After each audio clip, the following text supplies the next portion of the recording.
আমরা মহারাজ বলে চিনি, যাকে ছাড়া দাদাগিরিটাই মানায় না, যাকে গোটা ভারতবর্ষ দাদা বলে এক নামে চেনে।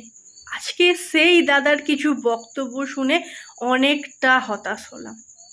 হ্যাঁ, তোমার এই লক্ষ লক্ষ ভক্তদের মধ্যে আমিও একজন ছোট ক্ষুদে ভক্ত ছিলাম, কিন্তু আজকে আপনার কিছু বক্তব্য শুনে খুবই হতাশ হলাম দাদা।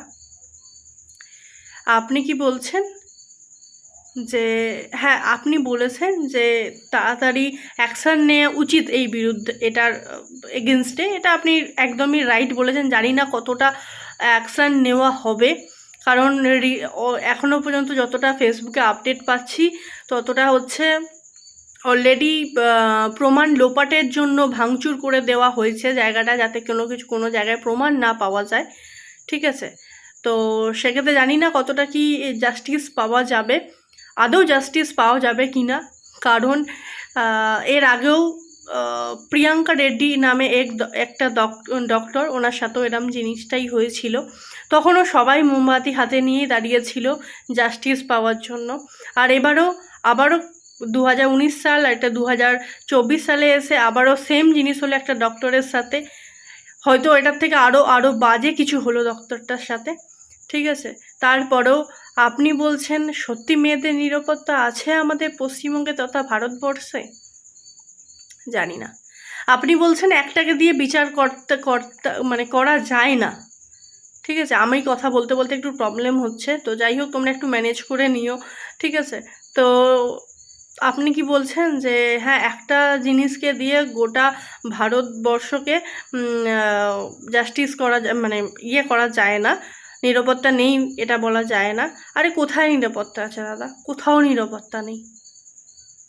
আজকে যদি রাস্তা দিয়ে একটা মানুষ যায়, একটা মেয়ে যায়, তাও কিছু মানুষ থাকে তাদেরকে খারাপ নজরে দেখে, এখনো আছে। কোথায় নিরাপত্তা আছে? কোথাও নিরাপত্তা নেই। ভগবান না করুক যদি আপনাদের বাড়িতে এরকম কিছু হয়, আপনি কি তখন বলবেন হ্যাঁ নিরাপত্তা আছে?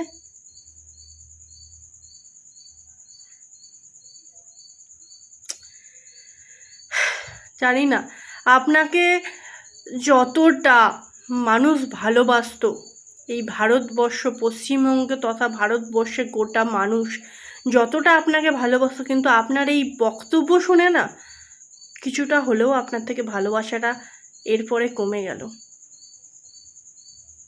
সরি দাদা, বলতে বাধ্য হলাম। আপনার পরম ভক্ত ছিলাম, সত্যি আপনাকে অনেকটাই ভালো লাগতো।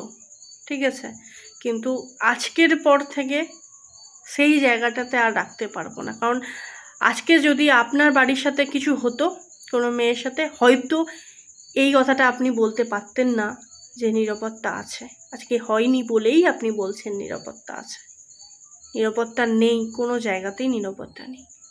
তো যাই হোক, চলো, যদি আমার ভিডিওর কেউ বিরোধ মত হয় অবশ্যই কমেন্টে জানাতে পারো, আমার কোনো অসুবিধা নেই। চলো, টাটা, বাই বাই।